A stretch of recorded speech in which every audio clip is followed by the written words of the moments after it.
Thank you so much for joining us for a conversation here about Swan Lake, which we've been able to share with our audiences. And it's such a significant and signature production for Pacific Northwest Ballet. And you guys have been involved with Swan Lake for many years, so it'll be fun to dig in and just hear how you feel about the ballet, your roles, the music, the work with each other, with Kent and Francia. But I'd like to just start because obviously we're all still under a stay-at-home order here in Washington State. Everybody's finding their own personal way to deal with that. And can you just tell us a little bit how you've coped, what the mechanisms are, what your life is like these days? Maybe Noe, you go first. Yeah, when it kind of happened and everything shut down really abruptly, I kind of, the week leading up to it, I saw it coming, and I realized that we were probably going to be away from ballet for a long time. So I kind of, I don't know if it was a protection thing, but I just forgot about ballet, or tried to forget about ballet and dance, and kind of turn off that part of my brain in order to kind of cope. And I think it was a little bit of mourning also, all the loss of all the work that we had done on the program. So that lasted a couple of weeks until probably about last week. I started to kind of entertain dance again. But I've been, everyone talks about these silver linings that they're having. So I rarely get this much home time with my husband, and I've been able to do all these projects around the house that I've never gotten to do. So it's sad, but it's also happy, and I'm able to take care of myself in a different way. Yeah, great. Seth? Yeah, well, kind of the same, where the stay-at-home order happened, and then it was definitely a bummer. Noe and I were just getting prepared to do David Dawson's ballet, and it was just coming together, and it was really disappointing. But at the same time, with staying at home, I'm enjoying my wife and my daughter and being with them. So trying to be as optimistic as I can with the times. So it's been enjoyable, and I've been working on my house and doing different projects around here, and just staying indoors and trying to stay in shape that way. I'm shoveling dirt right now, and it's a lot of work, but it's keeping me in shape. I haven't really done any Zoom classes at this point. I stretch and stuff like that, but it's mostly carpentry and landscaping right now for me. Seth, I think you're uncovering a whole new get in shape thing for dancers that nobody's ever thought of. It's hard. No. Apparently it's working. So. Yeah, trying. And I cut my own hair. I got really tired of the hair and just buzzed it. I wasn't going for the whole on buzz my head, but it turned out all right. You were unknown hidden talents that were right. No, I don't know how the back looks, but it's okay. From here, it doesn't matter. It doesn't matter. It works for Zoom. Listen, you guys have had very long histories with the ballet Swan Lake. I know you've done it several times at PNB and may have histories as well outside of PNB. Can you just sort of talk about where that journey began with this ballet and what your personal experiences were that led up to these performances? So I actually don't recall right now. I should have looked at all my previous posts, but I think it was in the early 2000s. I had my first experience with Odette O'Deal. And then when was that we just did it? Was that 2018? And that, yeah. And I had done it one more time, either before or after my, that first time that I mentioned. And it's just kind of evolved as I've evolved as a dancer. Seth? I think the first time I did Siegfried was 2009 here at PNB. And before that, with New York City Ballet, I just did Benno and the corps there. But it's one of those ballets. It's one of my favorites that I've done. I love the music. Second act for me is, it's a lot of partnering, but that music for me is some of the best ballet music that there is for a pas de deux. And over the years, I think it's just become more and more enjoyable. I think at first it was a little intimidating, and then getting more comfortable with the role and the partners that I've had, and going into this with Noe this time, it was we were just super comfortable with each other this time around, and kind of just not goofing off, but enjoying it and being in our parts and our roles, but really, I think really like eating it up all the way that we could, on stage. So Yeah, oh, sorry, Peter. go ahead. The first time around, I remember feeling like I was really just trying to own the steps, and it was a lot about technique and that I had to do a head this way, or certain things like that. And then as I've evolved over time, it's more about the storytelling, and I'm more comfortable with the storytelling. So yeah, I just wanted to share that, and then having different partnerships, kind of gives you different things. And doing it with Seth and I have something on stage that's just very special. And I think this last time that we did it, it felt it's kind of like a glove, or just like a good friend. It just felt comfortable, and you're kind of liberated from all of the other things, all of the steps at the same time. So that's, I think, what I felt in the process.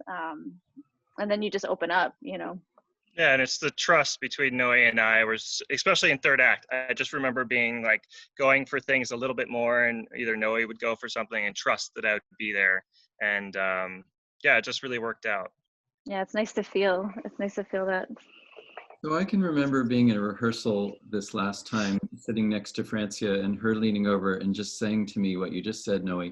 This story is so clear with them. And I think with you two, it isn't about this step, that step, this angle, this count. It's really about I love that there's an aspect to performance that's spontaneous. There's something that feels like Noe has decided on this particular emotion or length of pause, and Seth feeds off of it or reads it and runs with it. Am I right? How much of it is tightly scripted, and how much of it do you get out on stage and realize, wow, we went for this and it worked and it felt right? Well, I feel like there's like a library of different ways to do certain moments, and Seth knows all those moments, or he's just really quick to react. Whenever I'm on stage with him, I never ever feel that he's not with me. And if we try to be on the same page and we communicate things beforehand, but if something goes awry, he's always there. I don't have to worry. Well, I try. I try.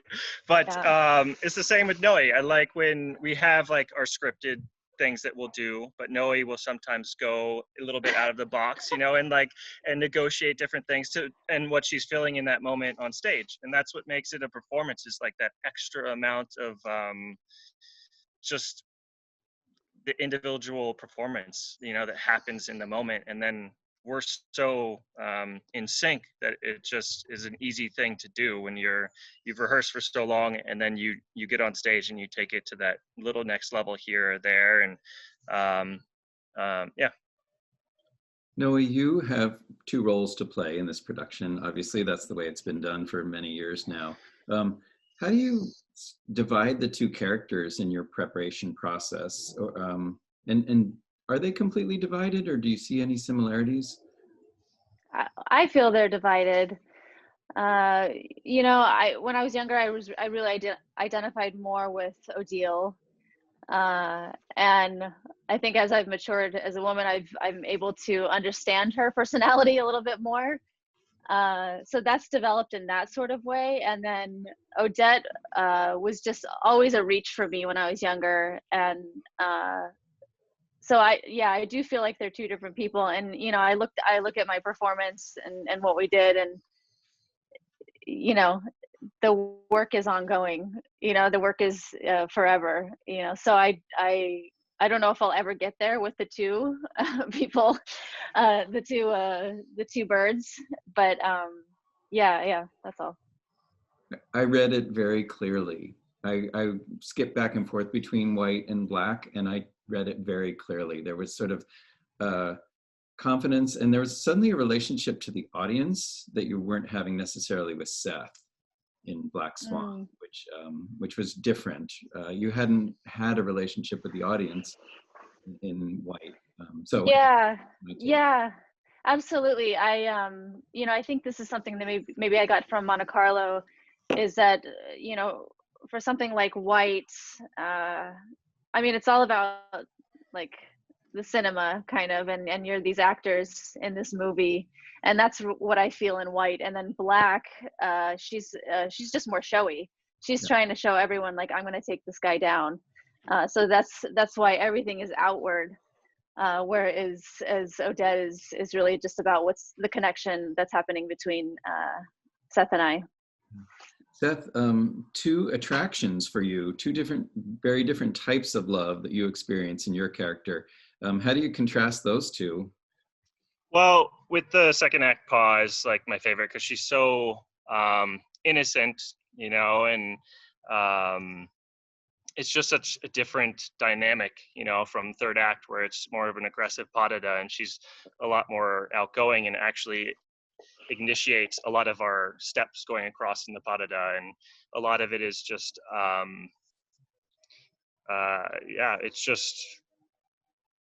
it's just different, going from second act where you're kind of after her, and in third act, she's kind of making you go after her. And yeah. Sorry, I'm trying to figure out my lighting. Yeah, that's okay. This is live, so right. That works. A question for you. I remember being done with Act 2 in Swan Lake and really feeling like I'd done a whole evening, like I was exhausted. There was so much lifting and sweating and acting, the whole gamut. And then you're like, oh my goodness, the hardest part is right it's around yet to come. Yeah. Sorry, go ahead. For me, I always like that section right there after you're done with second act, and you feel, because first act is very long, and you're standing on stage through all of first act, and kind of it's more of the acting time, and you have a variation right when you come out, and then the rest of the time you're standing, you just have to be in just different spots, and then second act comes and it's a hard Padada, but it's so beautiful, I'm at that point, I'm so into it that intermission is just, and it happens so quick because we go into our dressing room, we get changed, we go back on stage, maybe do a step or two, and then it starts, so there's not much time to really think about it. I think for me, the part that's hard is 3 to 4, because it's so fast and we're so tired running off stage. Noe goes back on stage, and then it's the fourth act Padada, like within the next 5 minutes. And that's the part where I can feel it, from second to third, I'm more excited and like my adrenaline's pumping and it's time. But after third, the big third act Padada and solos and everything, that's when it's like, okay, I'm starting to get tired. Noe, you're faced with those fouettes well into the ballet. It's nearing 10 p.m. usually when they begin, and a lot of other physical challenges throughout the night. How do you deal with the whole physicality of it? Those fouettes. Well, this time it was hard. I'm not, when I was younger, maybe I was more into turning and tricks, and I guess the older I've gotten, I don't care so much, or they're just not of importance to me as much as they were. But it's just, you have to practice, and when you get on stage, just kind of go for it. You can't really hold back, because the moment you hold back is when it kind of all goes awry. Always towards the end, when you hear the audience doing their applause, I'm always like, shut up, because it actually throws me off a little bit more. I get a little bit nervous because we're nearing the end and how to pull in and stuff. It's never perfect, but I think at 38 I was not bad. The other thing that we will make very clear to audiences is this is a dress rehearsal where it's still a rehearsal. I mean, we're sorting through a lot with different tempi and finding spacing and this and that. But anyway, you guys turned in a stellar performance. I wanted to ask you about that fourth act Padada. Of Kent's choreography, it's really one of my favorite moments in the ballet. I just think there's something tender and exquisite and poignant in it. And every time I just savor it. How does it feel? Or how does it feel in the studio working on that with both Kent and Francia? And how do you guys feel about that sort of denouement moment in that pas de deux? It's actually quite hard, that pas de deux. The partnering, I know, it's like a lot of like, I remember Seth having to like get me on my leg and then turn me with his hand, you know. So in the rehearsals, I didn't feel attached emotionally yet to it. It was really just kind of like fine tuning the partnering. And then when you get on stage and the more rehearsals progress, it gets easier to kind of like lace in all of the motion and the story. You know, she's forgiving him at the beginning of it, and then, you know, they're kind of breaking up, saying goodbye at the end, you know. So there's a lot that happens throughout it, and it's with this difficult partnering work. So, and then it's the end of the ballet. So you kind of still have to hold on to everything, and you can't like let go until the very last moment when you're boring off stage. Yeah, for me, I love that pas de deux. It's just once it starts, and you start it with bowing to her and pretty much apologizing for everything that you've done, and it's just one of those ones that even as I'm doing it, the music gives me chills, and like I love that kind of partnering where it's off the leg and off balance and it's risky, you know, but it's such a loving pas de deux. And just saying our goodbyes. It's one of my favorite parts of the ballet. And I think Kent did such a good job using the music and choreography to explain the story at that point. Noah, your first encounter with Kent and Francia takes you back to what, age 16 or something? I think, well, so I was in summer program here. I auditioned when I was 12, I think. And I probably met Francia first, and that was in 1994. So I was 14. And she was pretty involved in the summer program and the school. So that was our first kind of meeting, and I didn't actually get to work with her, I guess, until, well, I did a cattle call audition in New York when I was 16, just kind of on a whim. I was actually auditioning for the summer course, and she happened to be there, and she gave me an apprenticeship. And I was just kind of like learning how to audition, but she scooped me up, and I started my contract when I was 17, 1997. So been doing this a while.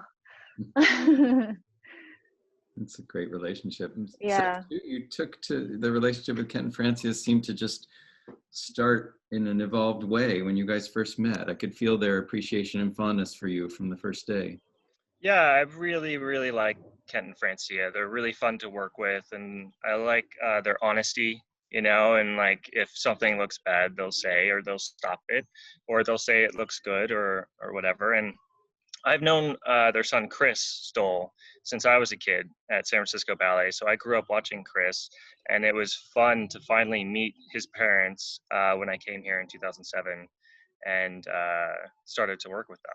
So it's been a really fun time, and our relationships they've evolved over the years, doing from Cinderella to a bunch of different Kent ballets from Swan Lake, and every time that they come back in the studio, it's always very friendly and fun, and we get a lot done at the same time. So it's been a great road. Yeah, Kent used to choreograph on the company all the time. Obviously, this is his Swan Lake that we're talking about, and so that was my relationship with him over the years is learning to work with a choreographer, you know, in house. So that was something very new to me. We had experienced that a little bit at Central Pennsylvania Youth Ballet, but it was mostly rep ballets that we did. So I had a very different relationship with both of them. Francia was more like on the technical side, and you know, kind of being in the school, it kind of started that way. And then Kent was more on the artistic side. And what was great about working with both of them, though, is that they kind of made you be vulnerable to their process because they're so honest, you know, which is something that I think every dancer needs. And it was great for my growth in my formative years in the company. Yeah, they're very proud. You know that. I have two other, they're really aspects of Swan Lake that I'd love for you guys to just comment on briefly. First of all, we have the most amazing orchestra that lifts every performance up that we do. And I would like to know how that fuels your performance. And also, one of the great presences in Swan Lake is the corps de ballet. And maybe for Noe, do you feel kind of a bond and a sisterhood? I'm sure you were in that corps de ballet way back in Swan Lake in some capacity. So Noe, how does that corps fit and feed your performance? Yeah, I mean, so I never actually did the corps of, I was never a swan. I never even did 4 swans. Huh. Somehow just, you know, how things were scheduled when I was younger, it just never happened. But I do, you know, I was in the corps for a long time, and I know, you know, the camaraderie that happens. I feel like for this ballet in particular, I mean, Seth and I are doing a lot, but they are also like the stars of the ballet. You know, they really carry the show just as much as Seth and I. And then the orchestra, you know, live music as well. That's another element that just heightens the experience. We're lucky enough to have live music all the time. You know, when I was with Ballet in Monte Carlo, it was often to recorded music, and it was fine, you know, because you got to play within the steps a little bit more. But all of these elements together, you know, just create this magic on stage. Every time we're all together, you know, this symbiosis that happens. Yeah, I agree completely. Sorry. Go ahead, Seth. Yeah. I agree completely with that. I love the aspect of the orchestra because every show will be slightly different. You know, the tempo is a little bit different here and there, and then the pas de deux, we can pull out this step a little bit longer, or we have to go a little bit quicker. It makes it so exciting. Yeah, you really have to live in the moment, you know. Yeah. You have to, you're forced to, you know. It's interesting, as I was watching bits of this rehearsal, I was thinking, oh, they're pulling this out here, and I was like, oh, it's Emile, it's going to be fine. Like he's so connected to what's going on stage. He'll see everybody through, and he's navigating this really separated connection between 60 individuals below and 2 on stage, or 24 on stage. But it is one I can't wait until we're back in front of an orchestra. I know. Not that I'm in Noe's basement or Seth's yard, but I can't. Listen, you guys, this has been great that you've been able to talk with us. Everybody's in a particular situation right now. Any messages that you would want to deliver to audiences who have perhaps just seen Swan Lake, and about PNB, yourself, what lies ahead? Yeah, well, I just want to, you know, extend our thanks to our supporters, and for everyone that's given to the Relief Fund. I would say, you know, as much as you can, support, you know, your favorite nonprofit. And if you're watching this, it's probably PNB, I'm hoping. But we need you. And I know that, you know, people are leaning to the arts right now in their homes. And I don't think that we're non-essential. I think we're actually very essential. So yeah, give us support if you can. Thank you. Oh, and just for everyone to hang in there, because we don't know how long this is going to be, and we're all doing our part, and this is everyone just acting as one, as a community, and the arts will come back, and we'll be back on stage, and I think everyone will be ready for when we are. And I know that us dancers are definitely ready to start moving, but until that time comes, I think we just all have to hang in there and stay safe. Well said, you guys. Thank you so much. All right. Yeah. Thanks, Thank you. guys. It was nice seeing you guys.